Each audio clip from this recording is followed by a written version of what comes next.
Welcome back. So in the previous videos, we learned about the queue and about how you can enqueue and dequeue elements in a FIFO manner, meaning first in, first out. Today, I'm going to introduce to you the priority queue ADT. The priority queue has two main operations: insert, which inserts an element tagged with a priority, and delete max, which removes and returns the item with the highest priority. Sometimes this is also called extract max. Priority queues are used in many advanced graph algorithms like Dijkstra and A-star search algorithm. Another application of a priority queue is in your network router. When you send data over the internet, there's limited bandwidth, so your outgoing packets will be queued up and your router will be able to prioritize which ones to send based on its priority. One more thing about the priority queue is that it can be max-oriented or min-oriented. If you look at our two main operations, we have insert and delete max. So our priority queue is max-oriented since we only care about the elements with high priority. For a min-oriented priority queue, it would be the opposite. There would be a delete min instead of a delete max.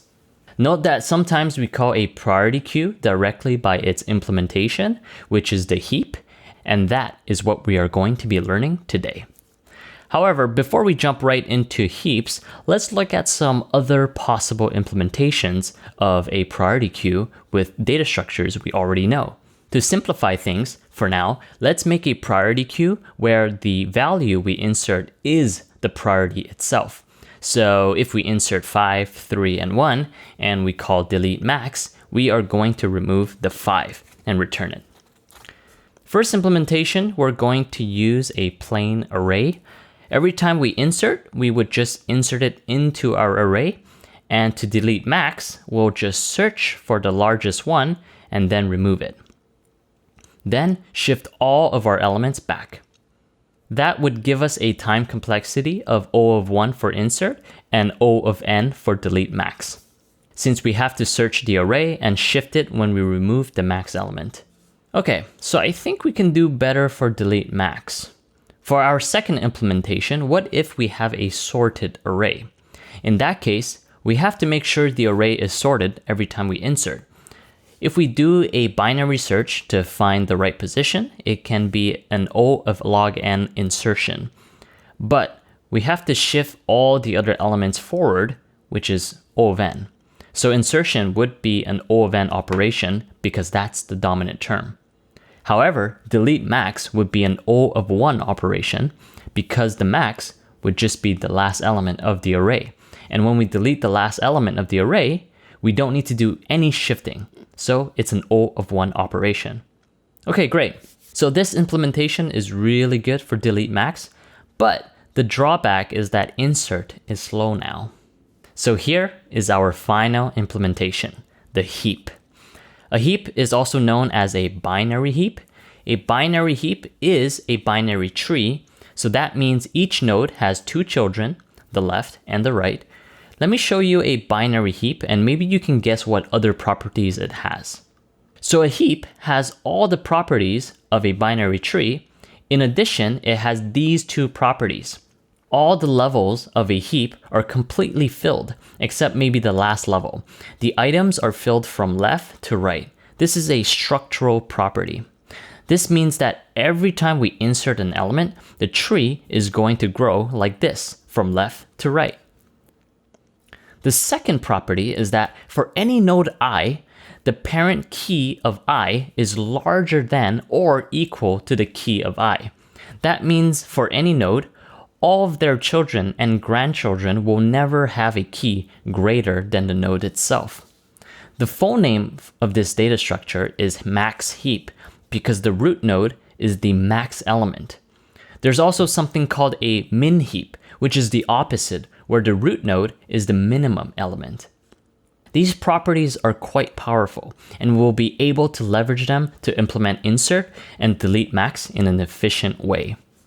You might also realize that because of its structural property, a binary heap is always balanced since we fill the nodes from left to right. That also means the height is guaranteed to be log of n, where n is the number of nodes in the heap. Now you might think we'll implement a heap using nodes, just like a binary tree. Technically you can, however, we can do something even better. We can simply use an array with some creative use of index arithmetic. Let's look at our binary heap, and I'll write down the index number for each to give you a hint on how we can do that. Essentially, we start a root in index 0 and continue with the indices from left to right in each level down the tree. You might ask, well, the whole point of a binary tree is that we're able to navigate from parent to children. How do we do that if we're just putting the nodes in our array? Well, because of the structural property of the heap, you can mathematically figure out the indices of the children.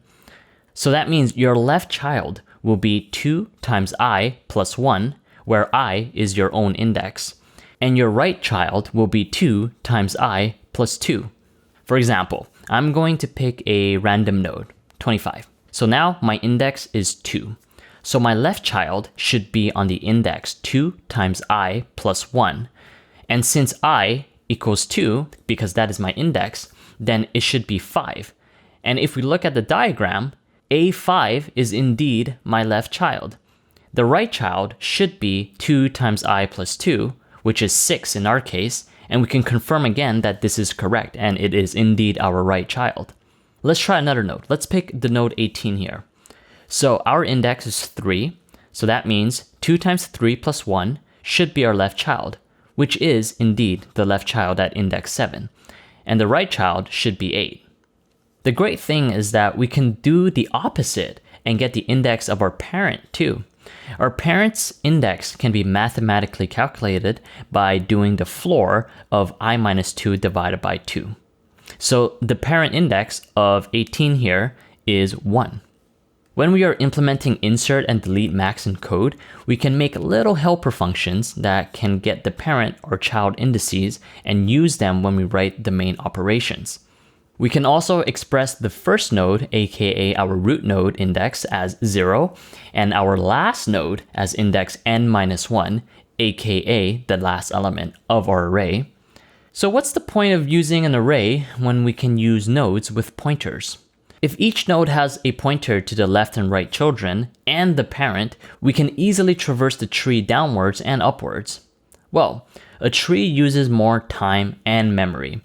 The time and space complexities will be the same, but the constant factors are different since pointers require a lot more memory, especially if we have 3 per node. Also, allocating and deallocating nodes takes longer and requires more space than just inserting an element to an array. So yes, technically, time and space complexities, asymptotically, will be the same, but it still takes more time and memory.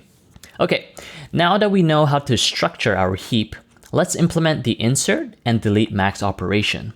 If we want to insert and delete elements while maintaining the heap order properties, we need to know how to perform a fix up and a fix down. When we are inserting an element, we will insert at the last position, which is at index n-1, and modify the array with fix up function so that the new node is in the right place. When we are doing delete max, we will replace the root with the last element, which is in n-1, and then do a fix down to move it to its appropriate place. And as I mentioned earlier, we need some helper functions that can get the parent or child indices of a certain element and use it in the fix up and fix down functions. When we implement insert and delete max, we will only use the parent and left child function, because if we want to get the right child, we can just add 1 to the left child's index. And we also need another helper function that can swap 2 elements, like we did when we were implementing quicksort. For the max heap structure, the heap will be just a simple array, but we also need to keep track of the size of the heap, so we will include n, which is the size of the heap. The insert function will take in a max heap and an integer x, which is the key to be inserted.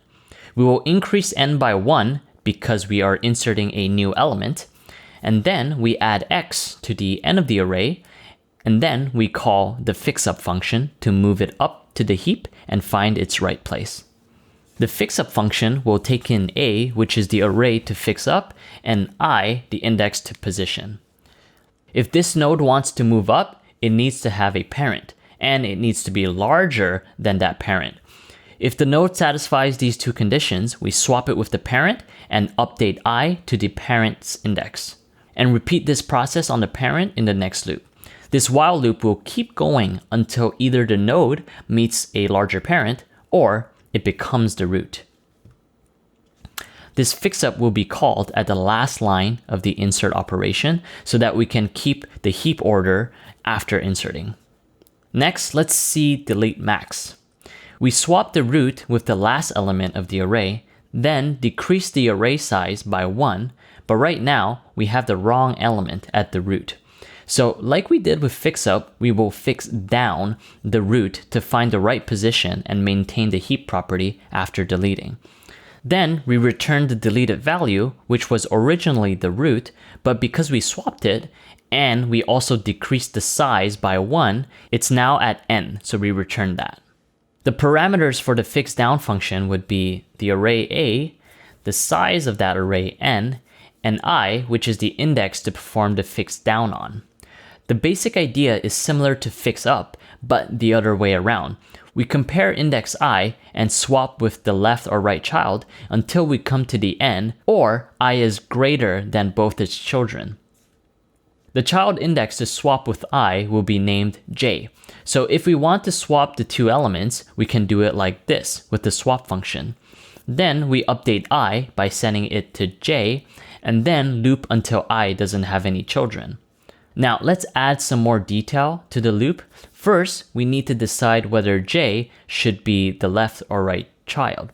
We first set it to the left child, but if the right child key is larger than the left, we increment j by 1 to set j as the right child index. In other words, if a of j is smaller than a of j plus 1, which is the right child, we increment j by 1 so that we swap I with the right child, not the left. And we also need to make sure that the right child exists, otherwise we might be comparing the left child to a dummy value. So we need to add a condition to the if statement and check that j is not the last element. And one more thing, we need to exit the loop when I is larger than both its children. The greater of the two children is in index j, so we just need to compare a of I and a of j, and if index a of I is greater, we come out of the loop. So by calling the fix down function on the root, we can maintain the heap property after deleting the max element. Now that we implemented insert and delete max, what do you think the time complexity is for our heap implementation of priority queues? The first operation of the insert is O of 1, when we just add an element to the end of our array, but we perform the fixup, which in worst case scenario, it will bubble up until it becomes the root node. That would be an O of log n operation, since the tree is balanced and the height is log of n. It will only go up to the maximum of log of n levels. Thus, insert in our heap is an O of log n time complexity. For delete max, it's very similar, but instead you have to swap your root node with the last node and reduce your array size by 1 to remove the old max. That is an O of 1 operation. Then you have to fix down, which is very similar to fix up, so it's an O of log n operation. As you can see, if we compare all of our implementations, none of them wins at everything. There are always going to be trade-offs, which is the beauty of data structures and algorithms. And it's our job to choose the right implementation. All right, so that was binary heaps, and I'll see you in the next one.